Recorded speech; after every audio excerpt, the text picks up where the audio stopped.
and I was not used to defend myself and set boundaries and voice them and communicate. But now as I grow, now that I'm kind of older and wiser, I am very comfortable in leaving friendships, like in a blink of an eye. In a blink of an eye? You know what I mean? But like with no hesitation. Like I don't mind. Honestly, I don't mind leaving friendships because it's my time. I value my own time. I value my energy that I put in the friendships. If I think that you're a great friend, if you are treating me exactly how I'm treating you, believe me, like I am your friend. But like if I feel the slight change of energy, if I feel like you're being kind of a bitch to me, sorry for the word, but you know, we're getting real here. If I feel like you're being a bitch to me, sorry, but I'm not playing that game, and I'm not gonna hang out with you, and I'm not gonna act exactly how you act to me, which is being passive aggressive.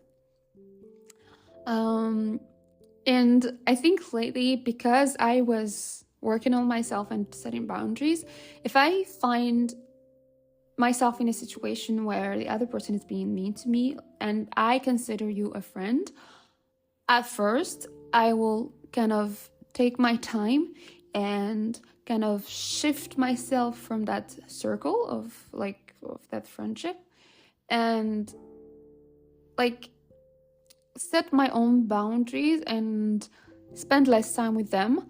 And if they ask me what's going on, then it means that they know what's going on, and with no hesitation I will say what's going on. I will voice my feelings, and we will do our best to resolve the issue. And if it's still repeating itself, I'm just gonna be cordial. If I cannot get rid of that person, like if this person, I am meeting that person all the time, I'm not gonna ignore. I am just going to be less involved in their life. And remember, it might be necessary to reassess the future of friendship. Remember that maintaining your mental and emotional well-being should always be your number one priority. Okay, so how to maintain meaningful friendships as adults with challenges that life can bring to us. So maintaining friendships can be very challenging and can require a lot of effort and commitment from both sides. I have friends, okay, not a lot, but like I have friendships that have lasted decades. Like we've known each other since we were kids, and we would still hang out with one another, like not all the time, because we all like started our own life, and we are living in different cities, but we always make sure to kind of like think of one another's, like it does not have to be an everyday conversation. You can just, like my friends, we always just send each other's just memes and videos that we think that the other person might like. And if we are in the city and we have time to connect and be with one another, we would text each other. And if we don't, it means that we were just there for a short amount of time, and we did not want to make the encounter, or like the get together, very short, because we wanted to make sure that we were both present and have our undivided attention to one another. So as adults, we often lead busy lives, as I said, but it's crucial to make time for meaningful connections. So how would you do that? You would schedule regular catch-ups or find shared activities that both of you would enjoy. You can, this is what I do with my friend. So like, for example, if we haven't seen each other in such a long time and we both wanted to travel, what we would do is that we would schedule our some days. So like it would usually be a weekend or a long weekend to travel or like hang out, to make sure that we do maybe like it can also be an activity, because something that we love doing is with my friends is sometimes go to the movies, go to restaurants, maybe travel, and also like go to nature. Not all the time, but like whenever we're getting together, we like to spend time and be present in that when we are catching up. And it's always fun. Like honestly, it's so much fun. And it can be like months since you haven't seen each other, and the moments that you see each other, it's like it was yesterday last time that you met. So like quality over quantity is more important now that we are adults and that we don't have much time than when we were younger, or like, because okay, some friends we were in school, so like we would see each other all the time, but now that we are adults and we have our own jobs, and like we're not the masters of our own schedule, so we try to kind of make time for one another.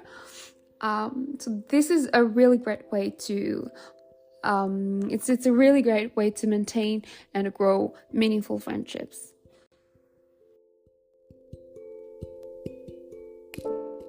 What I also remember something is that with my friends, sometimes what we would do is, because we're both super lazy, and the fact that we have to, like, the fact or the idea of going out is like super draining for us, sometimes what we would do is that, and we used to do it all the time when we were in college, is that whenever we're hanging out, to like in my place or at her place, we would just want to watch movies and maybe make dinner.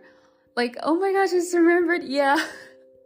So like my friend Sakina, when she was living in a different city, I would go and visit her, spend the weekend with her, and the only thing that we would do is watch movies and make food, or like order food, or like go out for food.